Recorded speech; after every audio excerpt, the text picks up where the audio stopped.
Bienvenidos a la casa del Señor, pueden tomar su lugar. Es un privilegio que nosotros tenemos semana a semana de tener un lugar donde reunirnos para con libertad alabar al Señor. Separar este tiempo en familia para juntos escuchar lo que el Señor tiene que decirle a su pueblo. El tema en esta tarde es: Dios no tiene favoritos.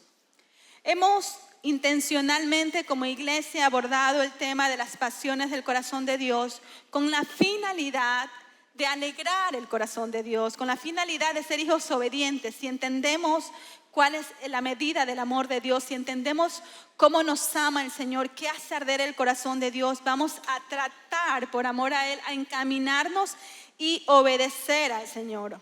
Y una de las cosas que el Señor está guiándonos como iglesia durante todos los tiempos, pero es intencional para nosotros, es mirar siempre a dónde está mirando el Señor. A las personas que no conocen a Dios, a las personas que están necesitadas del Señor. Y claro, la iglesia de Jesucristo que necesita ser reconfortada, animada y fortalecida con la palabra del Señor. De forma natural, nosotros como seres humanos, como personas muy terrenales, también apegadas a nuestra propia naturaleza, de una u otra manera hemos pensado que en algún punto Dios nos tiene como favoritos o no nos tiene como favoritos. Que hay un grupo de personas a las que Dios escucha con mayor prontitud y hay un grupo de personas que el Señor ni siquiera escucha o ni siquiera mira. Hemos llegado a pensar que el Señor desprecia a uno, ama a otros, que el Señor aborrece a un cierto grupo de personas, y lo hemos pensado desde la historia, ¿no? Comunidades enteras, hasta sectas han surgido y han pensado que son las únicas, e inclusive han llevado a todo un grupo de personas al suicidio pensando que eran los únicos y los elegidos, y el resto no. También ha surgido lamentablemente en nuestro recorrido en la humanidad, en algún momento este antagonismo y este odio, ¿no?, a una nación o a un pueblo, y por allí tenemos registrado cuando los nazis quisieron exterminar a los judíos. Pensando en esto, que hay algunos que son personas de valor y otros no. Pero la Biblia nos dice en su palabra, y vamos a tratar de ahondar en esto, que la verdad del Señor es que para Él todos somos de alto valor. Dios quiere que todas las personas miren a Él. Dios no hace acepción de personas. Hechos capítulo 10, versículos 28, 34 y 35, nos encontramos con un lindo pasaje. Y es lindo no solamente porque es la palabra de Dios, sino que en este pasaje se demuestra cómo Pedro, el apóstol del Señor, tuvo en su momento una revelación de parte de Dios, donde entendió con mayor amplitud el amor de Dios. Capítulo 10, versículo 28. Pedro les dijo: ustedes saben que va en contra de nuestras leyes que un hombre judío se relacione con gentiles o que entre en su casa. Pero Dios me ha mostrado que ya no debo pensar que alguien es impuro o inmundo. Aquí quiero hacer un paréntesis para poder explicar mejor este texto. Siempre había el pensamiento en los judíos que ellos eran el pueblo escogido por Dios, y de hecho lo fueron. Pero el Señor establece en su palabra que el amor de Dios es para con toda la humanidad. Y Pedro, a pesar de haber caminado con el Señor, recién en este momento de su vida estaba entendiendo que el amor de Dios no descalifica a nadie, que el amor de Dios no separa a las personas. Y es cuando recibe la revelación de parte del Señor mismo que no puede llamar a alguien impuro o inmundo si Dios ya decidió mirarlo y rescatarlo.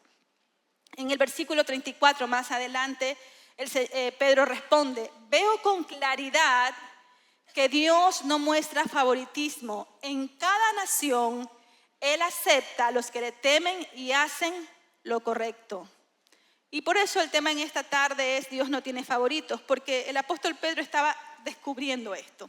¿Y cuántos sabemos que a pesar de que estemos en el Señor desde niños, que hemos conocido al Señor quizás en temprana edad o a tiempo, digamos, temprano en la vida, siempre habrá una revelación de parte de Dios que nos va a hacer entender mejor cómo Él nos ama? Y Pedro estaba aquí frente a Cornelio, era un soldado romano. Cornelio no había sido adiestrado en la salvación, no entendía cómo se había dado la salvación. Él simplemente era un hombre que temía a Dios y que siempre estaba pensando en el prójimo. Pero eso no lo hacía un hombre que había recibido la salvación. Solamente temía a Dios, pero no había recibido el evangelio de Cristo. Y él siempre oraba. Y Dios preparó un momento para traer a Pedro a la vida de Cornelio y que le explicara el evangelio. Y él pudiera entender y ahora sí abrir su corazón a Cristo como Salvador de su vida. No es lo mismo ser una buena persona que abrir el corazón a Jesús. Porque es cuando abrimos el corazón a Jesús es que realmente tenemos la plenitud de la salvación. Ahora, ¿cómo es que en el texto dice que en cada nación el Señor acepta a los que vienen a Él? Porque bueno, tenemos que entender que cada nación se vuelve a Dios o se aleja de Dios. Y esto parte de Caín. Caín era hijo de la primera pareja y a pesar de que la primera pareja había salido del Edén, aún estaban en la presencia de Dios. Pero dice el versículo 16 del capítulo 4, Caín salió de la presencia del Señor y se estableció en tierra de Nod. Es decir, todo lo que vendría después de Caín, por decisión de Caín, estaba fuera de la presencia de Dios. Sus hijos, sus generaciones iban a crecer sin la dirección de Dios. Y claro, si vemos a las sociedades, si vemos a las naciones, la mayoría corre en sentido contrario a Dios. Por eso es que Pedro se asombra de recibir esta revelación. Dios siempre va a estar dispuesto a escuchar a las personas de cualquier nación. Y entiéndase como nación las personas que se identifican, que tienen un mismo origen, un mismo lenguaje, cosas en común y no un país limitado, ¿no verdad? Geográficamente. Ahora, ¿cómo Dios me muestra a mí que no tiene hijos favoritos? Bueno, vayamos al libro del principio, Génesis, capítulo 22, versículo 16. La promesa de Dios para todas las naciones. Es donde Dios exterioriza cómo iba moviéndose su corazón. Dice la Escritura, el Señor dice, ya que me has obedecido y no me has negado ni siquiera a tu hijo, tu único hijo, juro por mi nombre que ciertamente te bendeciré. Multiplicaré tu descendencia hasta que sea incontable. Y mediante tu descendencia todas las naciones de la tierra serán bendecidas. Todo esto porque me has obedecido. Y si conocemos un poco el contexto, si no lo puede leer en Génesis, ahí estaba Abraham, un hombre que tenía de todo, pero le faltaba una cosa. ¿Cuántos tenemos todo y nos falta una cosa? Siempre hay algo que falte, ¿no?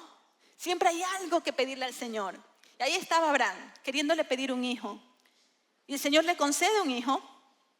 Y cuando ya Abraham había abrazado a su hijo, había amado a su hijo, se había proyectado con su hijo, Dios viene y le dice, entrégamelo. Y claro, ahora sabemos que era una prueba.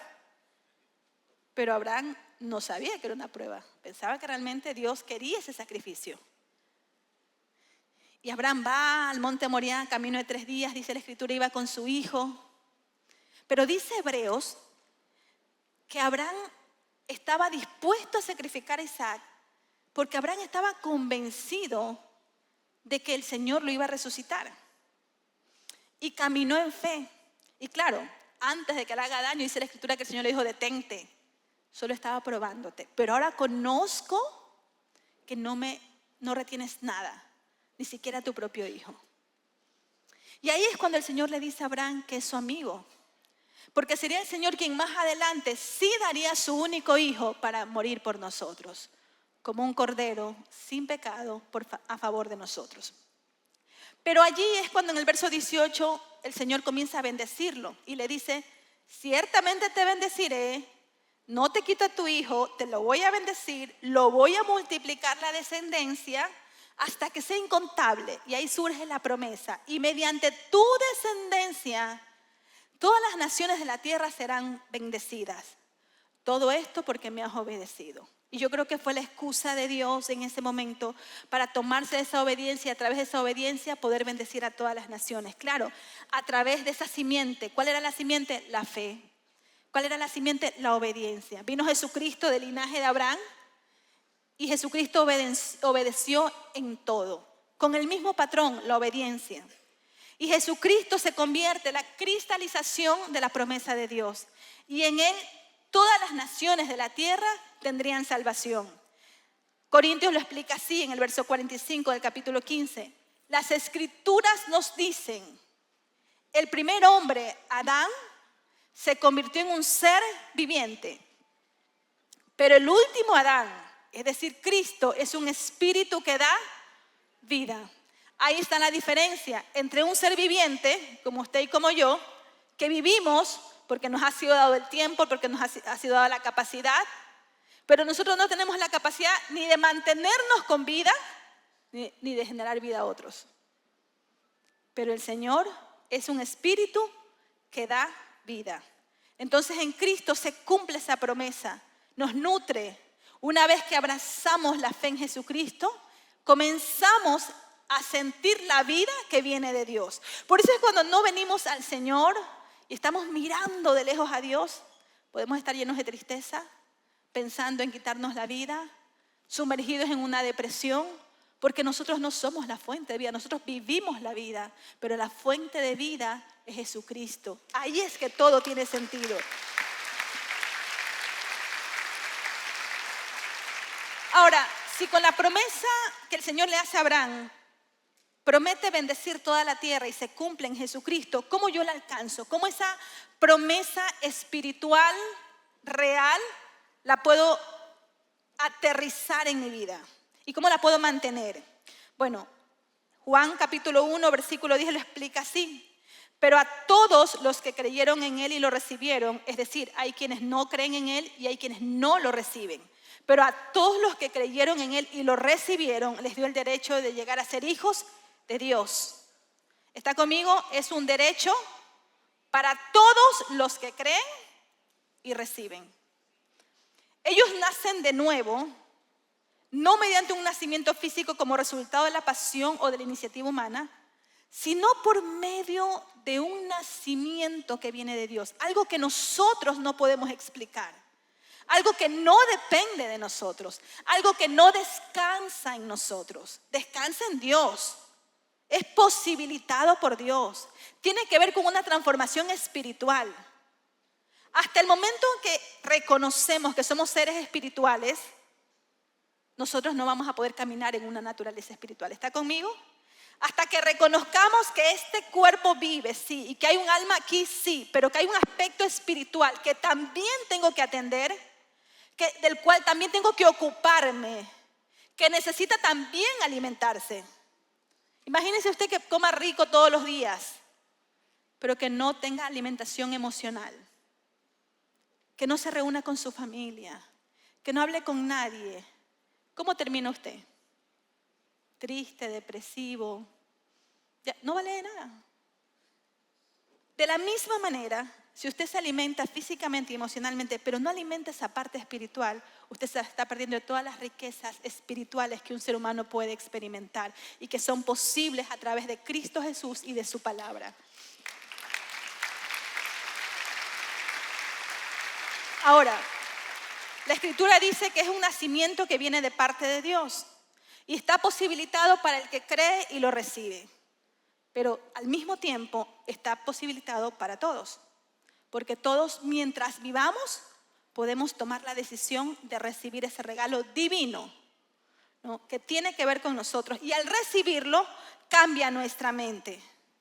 Porque, wow, ahora entiendo cosas que antes no entendía. Por ejemplo, Pedro, el apóstol Pedro, iba por la vida pescando. Pero luego el Señor lo llama y lo hace pescadores de hombres.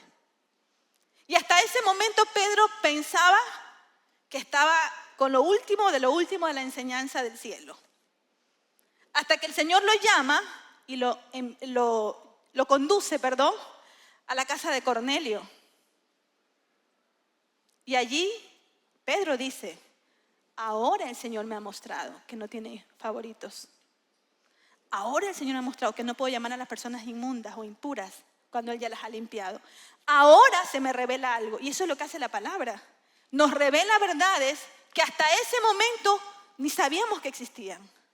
Y ahí es cuando descubrimos y el velo se nos quita pero por la revelación de la palabra de Dios. Sin eso andamos por la vida atropellándonos y sin saber cómo alimentarnos y sin saber cómo ser libres de cosas que nos esclavizan, porque no tenemos la dirección de la palabra de Dios. Entonces, cuando recibimos esa dirección, nuestra mente cambia. Cambia la forma de ver las cosas. Y generalmente el Señor nos lleva a hacer las cosas que en nuestra lógica humana no la haríamos. Perdonar sin que nos pidan perdón. Pero si ni siquiera me ha pedido perdón, ¿cómo le voy a perdonar?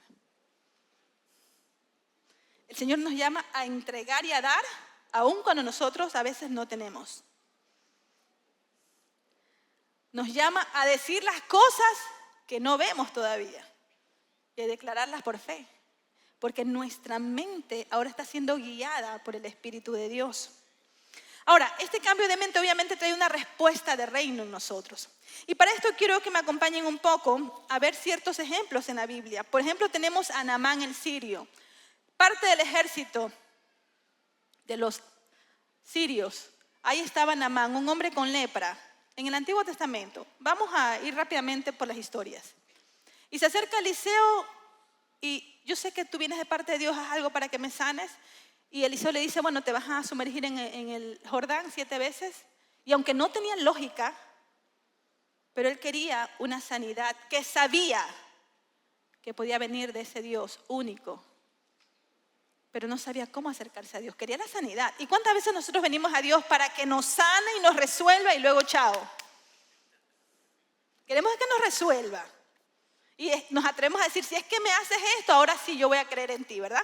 Entonces él se sanó y el impacto de su sanidad por obediencia no lógica, 7 veces sumérgete, 7 veces sumergió, a la 7ª salió sano, impacta su vida, cambia su mente.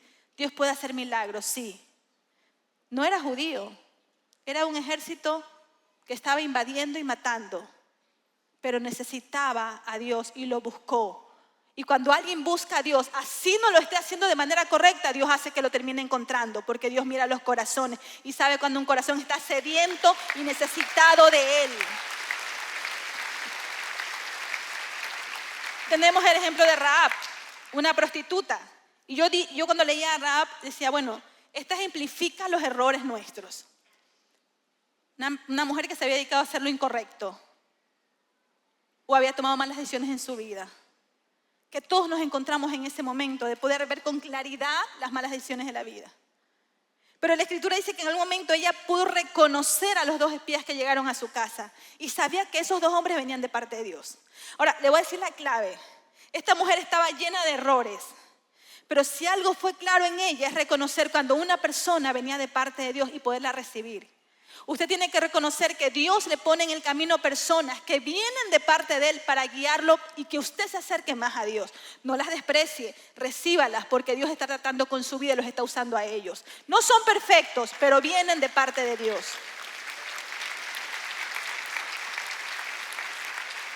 También está Ruth, de otra nación, no era judía. Era una nación que hasta asqueaba un poco. Porque era moabita. ¿Ustedes saben de dónde viene la nación de los moabitas? ¿Se acuerdan de aquel hombre llamado Lot? Que tuvo que acostarse, que él quiso, bueno, las hijas quisieron acostarse con él para hacer generación. Es decir, venían de una generación incestuosa. Ahí estaba Ruth la moabita. Pero reconoció que su pasado o los errores de sus antecesores no la tenían que condenar. No importa su pasado. No importa si usted es hijo o nieto de un sicario. No importa si usted es sobrino del mayor traficante. Si usted mira a Dios, no importa de dónde viene, Jesucristo trae una nueva simiente a su vida.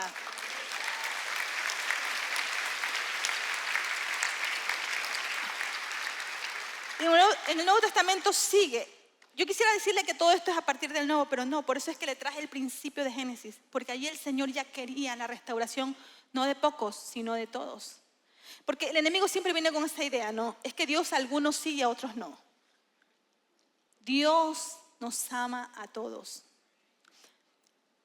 La samaritana aparece en el Nuevo Testamento como una mujer que aprendió en esa conversación con Jesús que era amada y aceptada.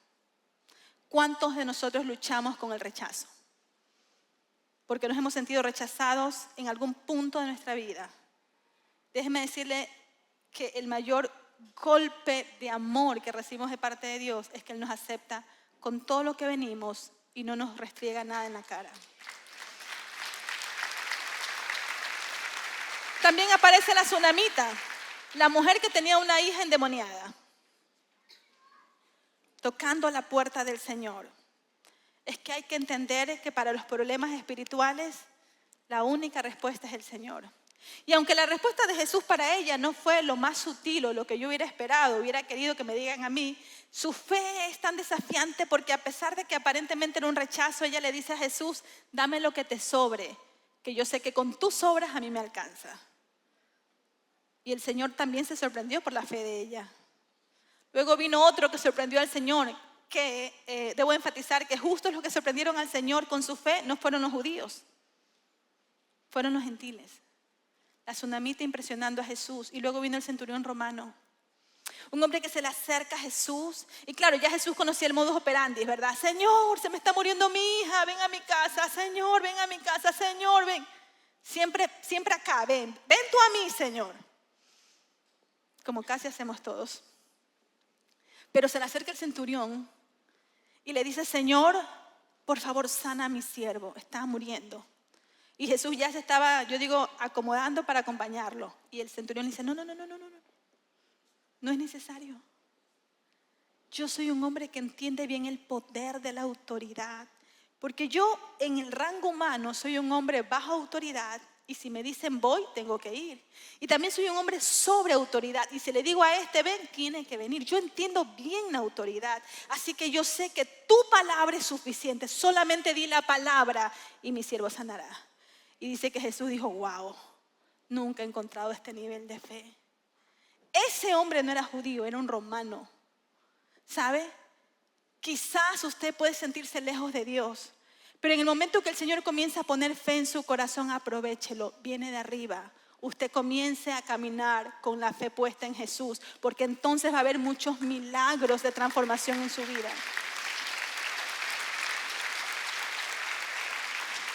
Podría también hablar del leproso, que de los 10 fue el único sanado, pero me lo voy a saltar para hablar del etíope.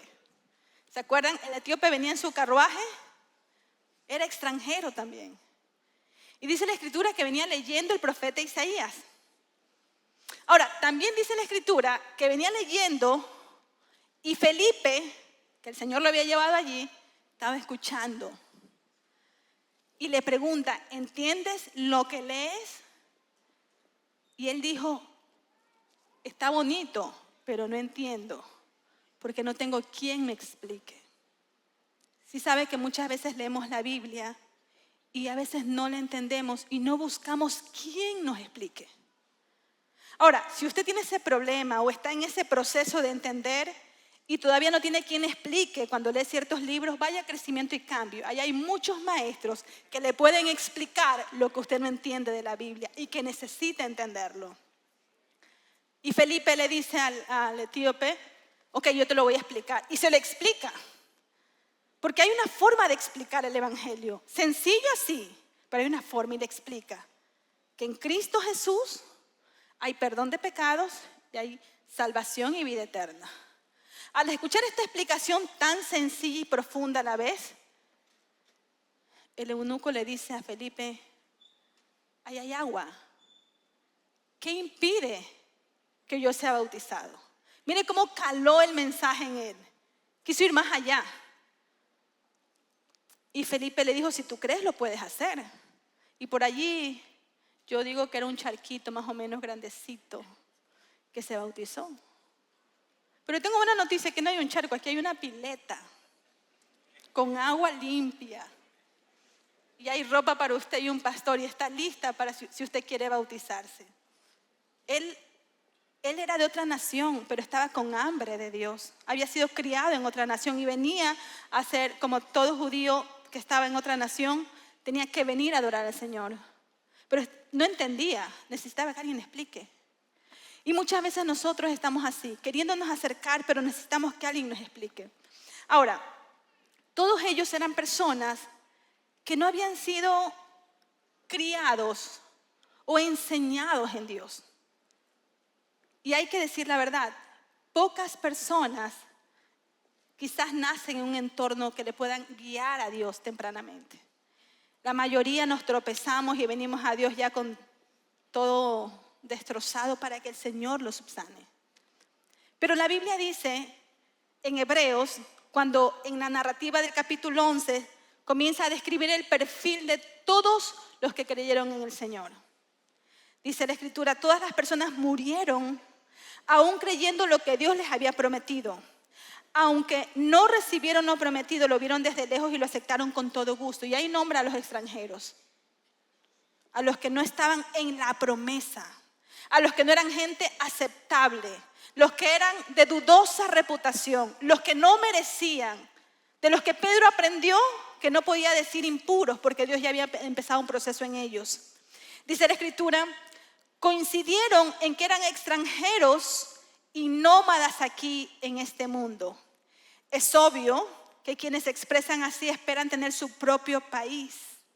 Si hubiera añorado el país del que salieron, bien podrían haber regresado. Pero mire esto, sin embargo buscaban un lugar mejor, una patria celestial. Por eso Dios no se avergüenza de ser llamados el Dios de ellos, pues les ha preparado una ciudad. Mentalidad de reino, no somos de aquí, pertenecemos a la patria celestial. Por eso es que en esa promesa del Señor, eso es lo que estaba diciendo el Señor.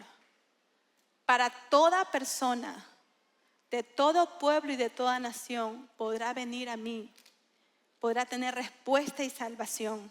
Filipenses también nos afirma en el capítulo 3, versículo 20. En cambio, nosotros somos ciudadanos del cielo, donde vive el Señor Jesucristo.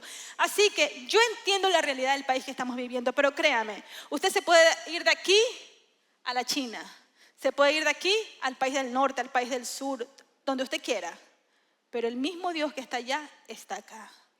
El Dios que está con nosotros nos lleva adelante. Si estamos aquí o tenemos que salir, Él va delante de nosotros. No ponemos la confianza en el presidente. No estamos diciendo, ay, que gane este hombre y se nos arregla el país. No, Señor, ese es el espíritu del anticristo. Porque el espíritu del anticristo está esperando que venga un hombre y resuelva el problema del mundo. Eso es poner la confianza en el hombre, no. Nuestra confianza está en el Señor. Claro, hay que saber elegir de todo lo que vemos y entendemos. Pero no es el hombre que trae la salvación a una nación. Es Dios que mira con misericordia cuando hay un pueblo que se vuelve a Dios.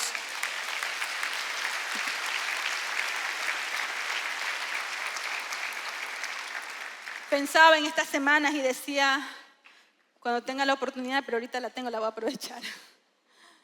A todos los hermanos venezolanos, sigan orando. El Señor es fiel y responde las oraciones. Él quebranta el imperio. Él quebranta toda nación, todo reinado, cuando Él quiere y como Él quiere. La oración es poderosa y creo que mueve mucho la mano del Señor.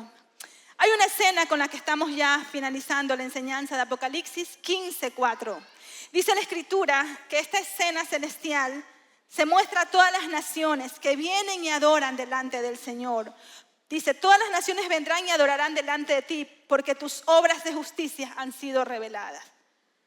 Gente de toda lengua y de toda nación van a venir delante del Señor, porque la justicia de Dios siempre se revela. Ahora, paradójicamente, después de este texto viene el derramamiento de las copas, el juicio del Señor. Ahora, déjeme decirle algo con esto.